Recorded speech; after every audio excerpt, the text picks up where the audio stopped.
Hey guys, this is OddOneGaming and today's video is sponsored by Dragonheir Silent Gods. Dragonheir is an amazing high fantasy RPG game that I've been in love with for quite a while. I've been playing this game for almost a year now and I'm fortunate enough to be sponsored by them. So if you want to start playing Dragonheir today, or if you just want to support this channel, there's going to be a link in the description and in the pinned comment of this video that you can click and you can download the game today. It's available on iOS devices, on Android devices. It's even available on Mac, and it's obviously on PC, on the Epic Games Store, and on Steam. There's lots of cool stuff happening in Dragonheir. Like the first thing that's really want to mention is the fact that because the developers are really big Dungeons and Dragons fans, they have some collaborations actually going on with Dungeons and Dragons, and we already had Dritz the Orden that has joined Dragonheir a while back, and he's a really amazing one. I actually got quite a few copies of him for myself. Then the second installment of that collaboration was them introducing Elminster Omar to the game. Okay, Elminster, again, another, one of the legends from the Dungeons and Dragons lore and universe, and has joined us in Dragonheir. And also in the next 3 months, there's going to be another collaboration, still as part of this whole thing that they keep trying to do. Now, when it comes to Season 3, there's quite a few cool things that they said that they have planned out, because it's going to be their half anniversary. So we're expecting to see quite a few events, quite a few, cool stuff going on. So I guess, what are you waiting for? Let's, dive deep, battle peak. That's the slogan of this season. So what I want to talk about is today is I want to have a look actually at all the new artifacts that were introduced, and kind of like see what they do and kind of say, okay, where are they good at, what are they going to be useful for, and whatnot. So I guess let's start with the epic ones, because there's usually legendaries that are more. So when it comes to the epic ones, we had the Rascal's Slingshot and Craven's Eye Patch. So first one, Rascal's Slingshot, gives us attack and then accuracy. If I'm not mistaken, this is actually the first artifact, at least from epic or lore, that actually gives us attack and accuracy, and we needed that. My wife, OddOneGaming, kept saying that, we really need an attack and accuracy artifact. So this is a perfect start already, because we had so many, supports that do debuffs, but they can also do damage. So something like this is very welcome. And the effect is the wearer gains an additional 8 attack for every 1 accuracy they have. Okay, this is massive. This one just straight up sounds amazing. If you think about somebody like a Sigrid, okay, that, you're gonna build for damage because she can do a pretty solid amount of damage, but you also want to give her some accuracy to do some damage. Basically, if you give her 100 accuracy, she's gonna gain 800 attack. That's a ton. This one just sounds insane. Like, I really love this one. First one, Rascal Slingshot, definitely a top tier. Like, she's gonna be the top one of the best artifacts in the game, hands down, from my point of view. That's cool. I like to see that. Next one, Craven's Eye Patch, gives HP and defense %. Okay, we have a few of those ones.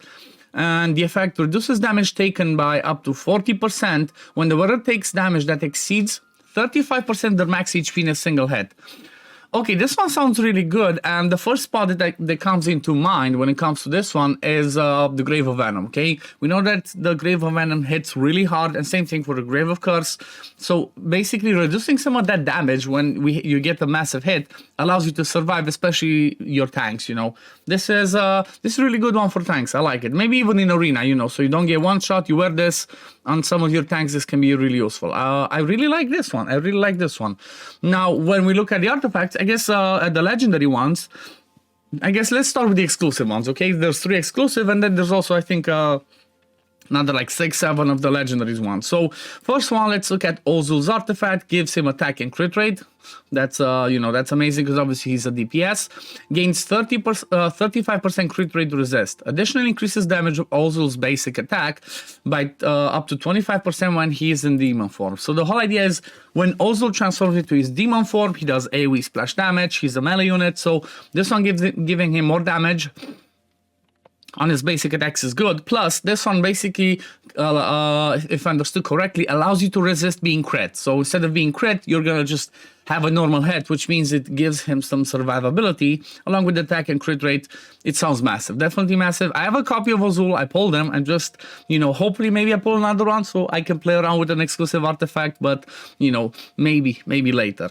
Now, the next one, Rat Tamer. This one's Rook's exclusive artifact, gives him attack and crit damage. Okay, again, it's another DPS, so it makes sense. Increases damage bonus related to the corrosion on the target by 50% when Rook casts a skill. So this one used to be like a little bit extremely powerful, but it's really good. Like when you're trying to stack up that corrosion on the boss, it's or on any boss, not any specific boss. This one can be massive and can bring you a ton of attacks. So for Rook, this one's definitely a mandatory. Without this, I feel like he's half as good. He's half as good without that. And then the last one, I guess the Aura one, Silver Pearl Casket. Again, gives attack and crit damage. It's the exclusive for Aomenleda. I'm definitely butchering this name. This one's too complicated, I'm sorry. But this one, again, attack crit damage, increases the additional damage dealt in Blaze state by 50% when Aomenleda casts a skill. So 50% extra damage when being in that Blaze, is massive. So this one again can ramp up a ton of damage. So that's definitely some exclusives. As always, exclusive artifacts are gonna be pretty good. So definitely, it would be awesome for people to get them. Now let's go through the next ones and see what we have. So this one, Envoy's Wing. This one specific for Aura people, gives attack and attack percent. That's pretty good. When the wearer consumes aura energy, the damage of this skill is additionally increased by 2% of the aura energy consumed, up to 30%.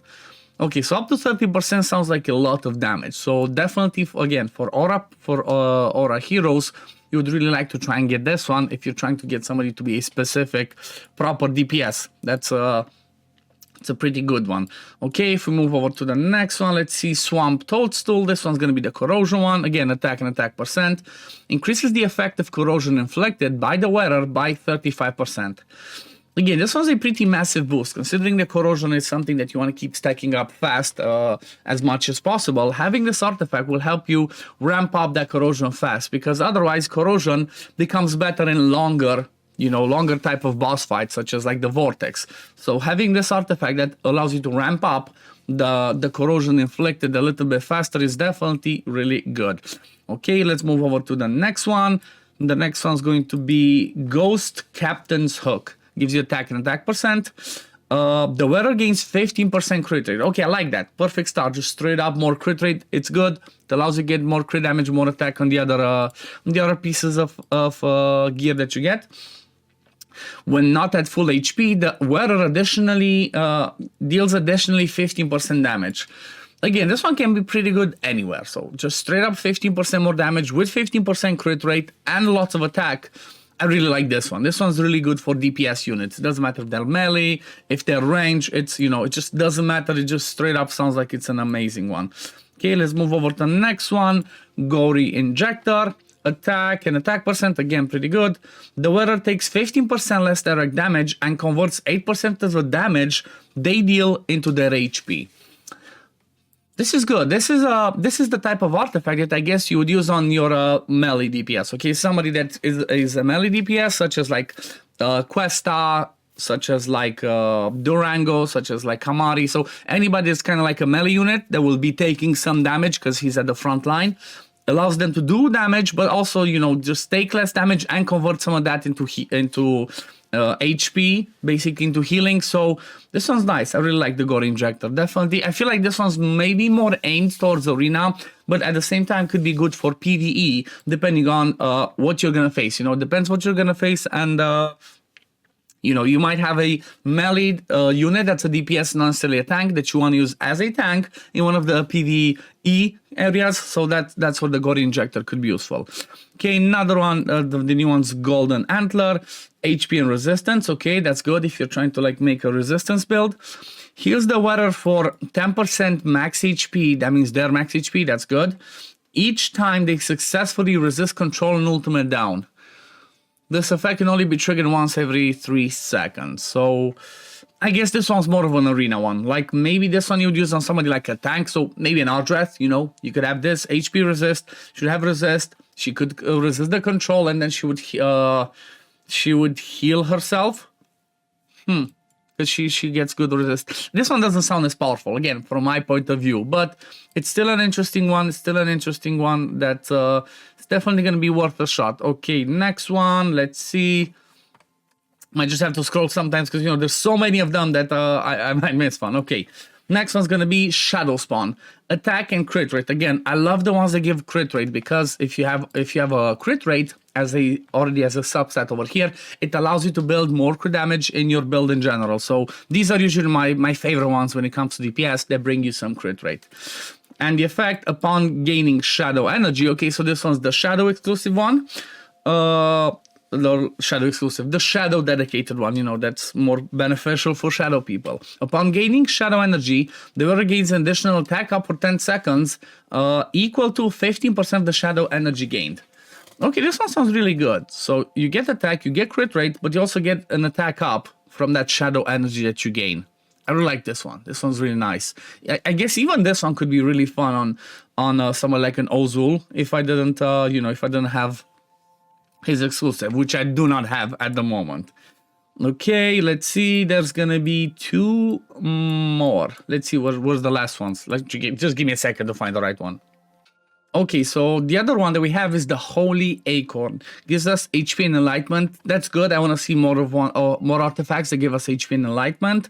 What does this one do? Increases the healing effect granted by the wearer by 20%. So I'm guessing this one's worded really weird. So healing effect, but I'm guessing it's just straight up the healing. Increases the healing down by 20%, and the wearer gains 15 skill haste for each ally with less than 35% HP on the field. So this one sounds quirky, giving you some enlightenment, HP, skill haste, and straight up more healing. This one can be really good. The skill haste is really powerful, especially if you have like several people that are under that HP threshold. Getting skill haste allows you to get to your skills faster. This sounds pretty interesting. And the last one that I was actually looking and like, where is it? I cannot find it. Well, the last one's obviously going to be the Famiander artifact. Let's see what that one does, because the ones from last season, for example, the Ravatrix Roots, if you finish season 2 and you got it, that was really powerful. So let's see what does this one do. So this one, Dreamland Globe, gives HP and HP %. That's really good. The wearer gains recovery over time for 10 seconds if their HP is below 35% when taking damage. Also, the wearer takes 20% less AoE damage.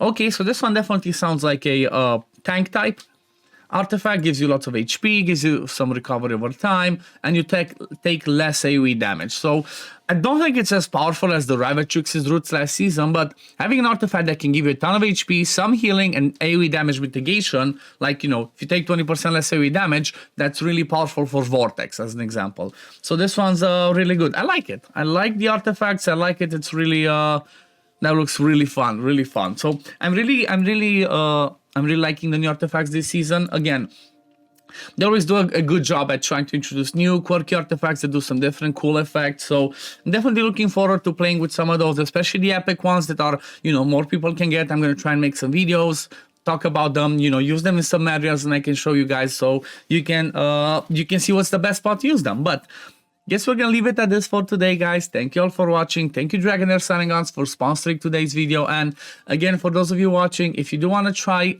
and start playing Dragonheir today, or if you want to support the channel, there's gonna be a link in the description and in the pinned comment of this video that you can click and you can download Dragonheir today. It's available on iOS devices, Android devices. It's even on Mac. It's on PC, on the Epic Games Store, Steam. It's basically everywhere. So what are you waiting for? Dive deep, battle peak. Join me in the amazing world of Dragonheir. But yeah. Thank you all for watching, and I'm going to see you on the next one.